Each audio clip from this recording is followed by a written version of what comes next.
السلام عليكم ورحمة الله. غادي نسمعوا تصريحات ديال الصحافة ديال الزيكو الجزائرية اللي قالت لك بأننا سنرشيو الحكام وراشينهم.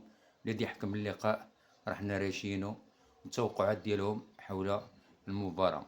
السلام. في مباراة أمس من كان يتعارك في وقت ليس بالبعيد، أخص بذكر هذا لقمان وأوزيمان، لم نرى لهم أثرا في ضربات الترجيح. وهذا العاقل لا يطرح استفهام، لا يطرح علامة استفهام، بل يستنزف منك الحالة المعنوية الأخ، لأنك أنت تفكر بالعبور إلى النهائي. ولكن أرى أن المنتخب السنغالي رغم كل ما قيل وكل هذا التهويل وكل هذا سوء التنظيم وسوء الحكام لم يكونوا في المستوى، أرى بأن المنتخب السنغالي هو من سيفوز بالدورة. وفوزي؟ المقابلة راح تكون صعيبة، ولكن أنا أظن باللي المقابلة راح تفوز بها المغرب على كاع واش شفنا، والأفارقة كيقابلوا المنتخب المغربي كيفاش يلعبوا معاهم. أنا أظن باللي كما قال أمين عندهم حظ كبير باش يفوزوا بالكأس، خاصة في الملعب ديالهم قدام جماهيرهم. ومن بعد بين قوسين شكون راح يدير المقابلة؟ من سيحكم هذه المباراة ميدو؟ الحكم الموريتاني؟ عيسى سي سينيغالي نسيت. اسمه دحان بيدا. وي خو ابخي شاكا سا ريكومبونس فينال خويا. كل واحد له جائزته ومكافأته. جائزته النهائية. لا طارت هذيك صحت كاع الناس اللي موالف تفتح لهم. الموريتاني سيكون اعتقد نهائي حكم نهائي الدوره هذه. لو كان تقصى المنتخب السنغالي كنا نشوفوا عساسي كاتين نوتي واتشو ما يعطولوش المباراه النهائيه. دار نصف نهائي، اللي يدير نصف نهائي ما يقدرش يدير ممكن يكون في الفار يتغير القانون، حتى اللي كان في نصف نهائي في الايضا يطلع الفار. لا شفنا الحكم. اسمح لي ميدو، كان في العاده بعد مباريات الدور الربع النهائي تحذف البطاقات. هذه المره لم يعتمد هذا القرار. حذفوها في الدور الاول. حذفوها في الدور الاول فقط. من بعد الدور الاول حذف لي كيما حبيت.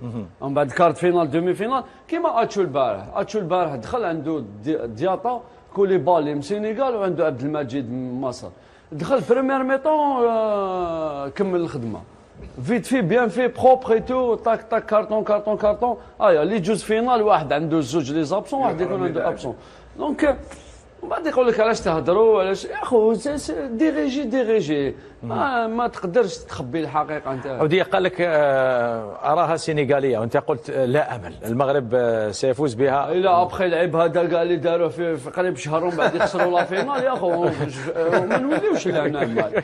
الا هذا الناس خرجت للعب العالم كاع، ولكن يبقى نهائي ميدو، يبقى نهائي. لا مانيش نزيد، مانيش كيما يقول عمي علي تزيد لها الجمره، اما راني نهضر سوا العيب هذا اللي داروه مع الناس شهر كومبلي. ابخي تو كيل با فينال ابخي تو لي ديبونس وهذا الشيء كاع نو مي تبقى اون طاش. الوقت ممكن البعض يقول لك الوقت يحتفظ بانه فاز باللقب، مي الوقت يحتفظ ايضا بلي الناس عرفتكم مليح كيفاش دايرين. هذا الفو با لوبلي. الاتحاد الافريقي لكرة القدم كاف يعاقب سامويل ايتو رئيس الاتحاد الكامروني لكرة القدم بحرمانه من حضور المباريات الأربعة القادمة. المنتخب الكامروني زائد غرامة مالية قدرها 20,000 دولار أمين على خلفية اتهامه بسوء السلوك مع الرسميين في مباراة المغرب الكاميرون. يا للروعة. يا للروعة. نعم ميدو.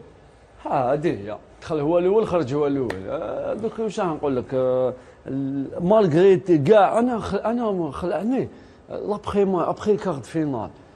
كارت فينال تاعك صراو فيه دي تروك بيزار في الاربيتراج. بيناتي تاع مبومو الكود هذاك تاع ماسينا ضربت فيه دو كود يا في الكود تاع قرات على لاطاكون تاع كاميرون.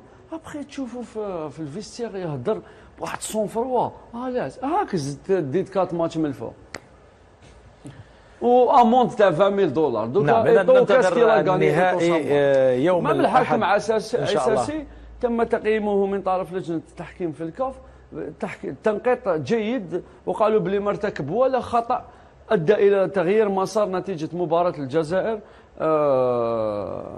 الجزائر نيجيريا. دونك حنا كيما قلت لك الخطره الاخرى سي اون روفيان با سور لاسان رانا نهرسوا في الماء خويا، انا حاكمين عصايده في البحر ورانا نضربوا باسكو اون بارل بور جوست بارلي الوغ كو هما اي سون اون تران دو فار تو سكيل فو. مشاهدي الافاضل، البرنامج متواصل.